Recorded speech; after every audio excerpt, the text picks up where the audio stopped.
Hi, I'm Moira, and I'm a speech and language pathologist and literacy specialist with Rooted in Language. And today we're going to answer this question. How do you help students who struggle to blend words as they read? This is a common question we get from parents and teachers all the time. So let's set up the profile. Every time your student reads, they segment or sound out every sound in the word before blending, or they only segment the sounds in the word without any blending, resulting in a very disjointed or what we would call disfluent and difficult to comprehend style of reading.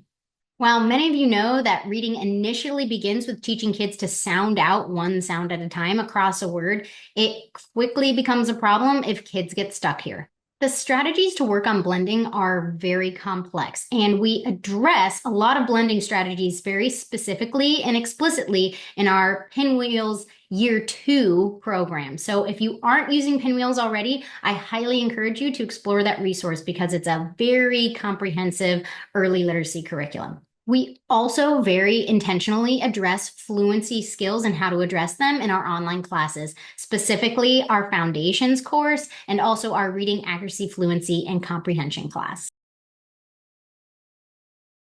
Which brings me to a very important distinction. As you know, there is a difference between being able to fluently read a word blended like stop, as opposed to segmented like st, However, fluently reading a word is not the same as memorizing a word. Memorizing words is not reading. So I am not saying that in order to fluently read a word, the student must have memorized that word. That would require fluent readers to have memorized hundreds of thousands of words. So here's the piece that might surprise you. A fluent reader is still sounding out words as they read. And this is why I don't actually like using the term sounding out when I actually mean segmenting sounds. Segmenting sounds is when you read a word one sound at a time and the sounds are not smoothly blended together. So stop instead of stop. However, both require sounding out. When a brand new reader is first learning to decode words by segmenting them one sound at a time, they're not only creating strong sound to letter connections, but they're also creating what we call fast maps for words that they have decoded like that many times over. After many iterations of segmenting and then blending a word, they can eventually read that word seemingly instantaneously because the word has been fast mapped. And this is that rapid split-second coordination of sound, spelling, and meaning that allows a word to be instantly retrieved and then read in that smooth, blended manner that we're looking for, aka fluency.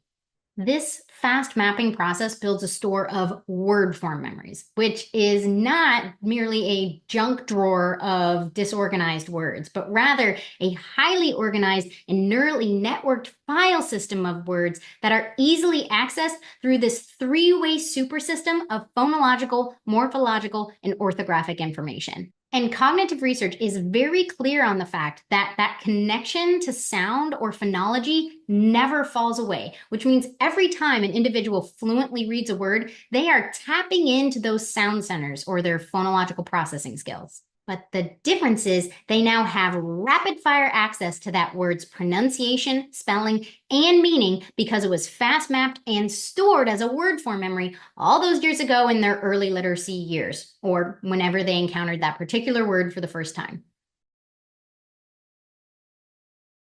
So, how do we work on this for students who just aren't moving from segmenting to blending? Today, I'm going to show you two strategies to help work on this kind of segmenting to blending struggle. One principle you want to remember is you always want to work on blending from the initial reading of the word.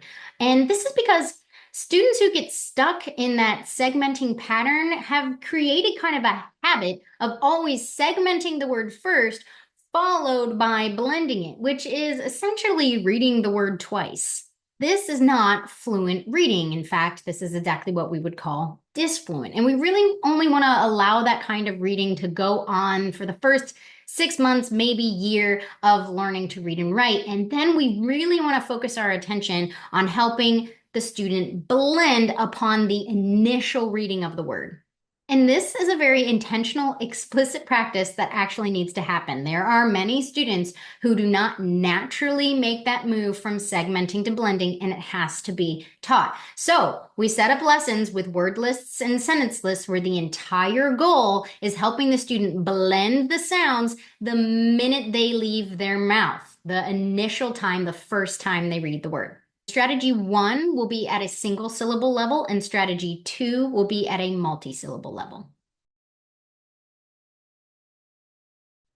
So here is a word list. Consistent word list practice is huge for building fluency for students who have disfluent reading habits. So I've created a word list here of words that all have something in common. They all have consonant blends at the beginning or end of the word, meaning that you see more than one consonant sound in a row. So at the ends here, these first few, and the last two, you can see two consonants in a row at the beginning. Strategy 1 is targeting blending on the onset. The goal for your student is to blend all sounds smoothly together the first time they read the word aloud. So these words all have 4 sounds, and blending 4 sounds together might be quite tricky for a relatively new reader. So we're going to help support this challenge by helping them build up to this blending skill by facilitating processing a few sounds at a time. So the way I do this is I hold the pencil, the educator holds the writing utensil here, and I say, I'm going to draw a line under the sounds in this first word here. And as I draw my line, I want you just to blend the sounds that my pencil is moving across. So smooth the sounds together like peanut butter, drag each sound out until your tongue hits the next sound. So to start, we'll only do the first 2 sounds. So as I move my pencil, you drag the sounds together. L. Okay? So now this time, I'm going to start back at the beginning with the same first 2 sounds we just blended, and now I'm going to keep dragging to include one more. So now we will smooth 3 sounds together like peanut butter. Lun. And this last time, we're going to go all the way from beginning to end. You've now practiced la, lun, and we're going to go all the way to the end, smooth like peanut butter, lunch. Okay? So this strategy gives them that auditory rehearsal of each sound as we scaffold up, and the repetition of previous sounds as we add to that blending load helps reduce the tax on their phonological memory, ultimately strengthening that phonological loop in order to store, maintain, and recall the sounds that come before and blend smoothly to the end.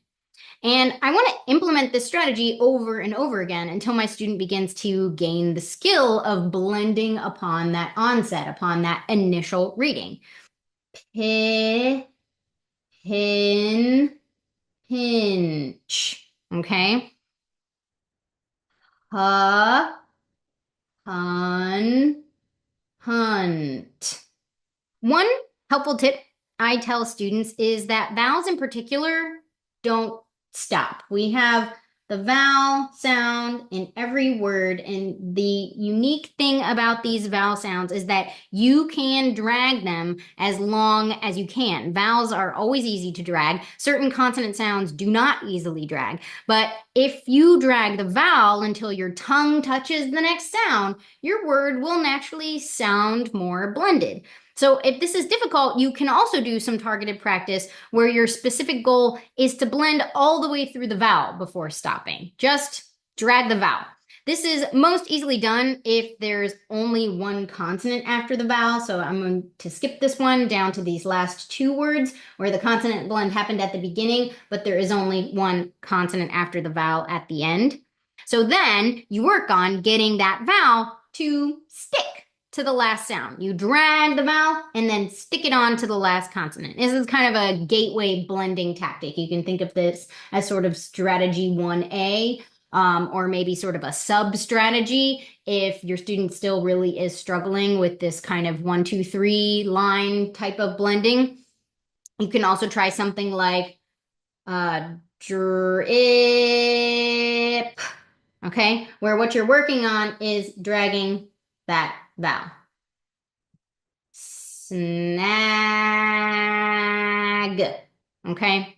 The strategy has shifted. Instead of building up each consonant, I would do that strategy too. But if one of the things they do is they sort of always chunk out that vowel instead of dragging it out, it's a nice way to sort of help them get into a habit that sounds more blended by focusing on dragging out vowels. So with this first strategy, you have kind of 3 tiers of practice. You have your multiple blending lines, you have your vowel drag, and then on this one here, I can show you just your single line as they're starting to get better at it, but you might still want that little bit of visual indication that we're working on blending. You can just do a single line. Fast. Or you can do it a little bit slower to sort of help support that, but you're not doing it in like that three line repetition. Fast. So they follow your one line across as you drag it under each sound. Okay, strategy 2 is the perfect blending strategy to implement once you're moving on to multi-syllable words. And this strategy is called scooping. And by this stage of reading, I want students to be able to quickly blend a whole syllable or chunk of sounds together. So obviously, if they're still struggling to read accurately, we always have to fall back to segmenting each sound within a syllable. So for example, instead of reading magnet, we would read mag, Okay, we always have to do that if they're not accurately able to read one syllable at a time. You have to fall back to one sound at a time within a syllable, if that's the case. But if they are reading relatively accurately and they're just stuck with too much segmenting instead of blending, or struggle to read across these longer words, this is where you really see the benefit of the scooping strategy. So scooping while reading looks like I, the teacher, hold the pencil, and as I scoop a syllable, the student must read and blend that syllable, following my scooping pace across each syllable of the word. So this would look like magnet. So they do get a little bit of a break in there, but they have to blend just one chunk at a time. So this is helping them work up across chunks of sound as opposed to thinking of the word as one long string of 6 sounds. It's really one small chunk at a time. That is the benefit of syllabicating, of blending by syllable, okay? And the scoop is meant to sort of visually represent that for them. Pick, nick. So with this strategy, I always do start out holding the pencil myself, but over time, I shift to having the student take over holding the pencil themselves. So unlike the first strategy, this scooping strategy does eventually shift to the student holding the pencil, and they scoop and read, building independence as well as self-monitoring of speed and accuracy. So farmer, bucket, punish. That holding of the pencil and actually having that scoop match their mouth is what's helping coordinate that more blended reading. And those are your 2 effective intentional blending strategies. And one little sort of expectation to leave you with is that these strategies are very effective, but only if they are implemented very consistently with a lot of targeted word list, sentence list type practice. We teach even more blending strategies in our online classes and in our Pinwheels program, but for today, I hope this helps. Happy blending!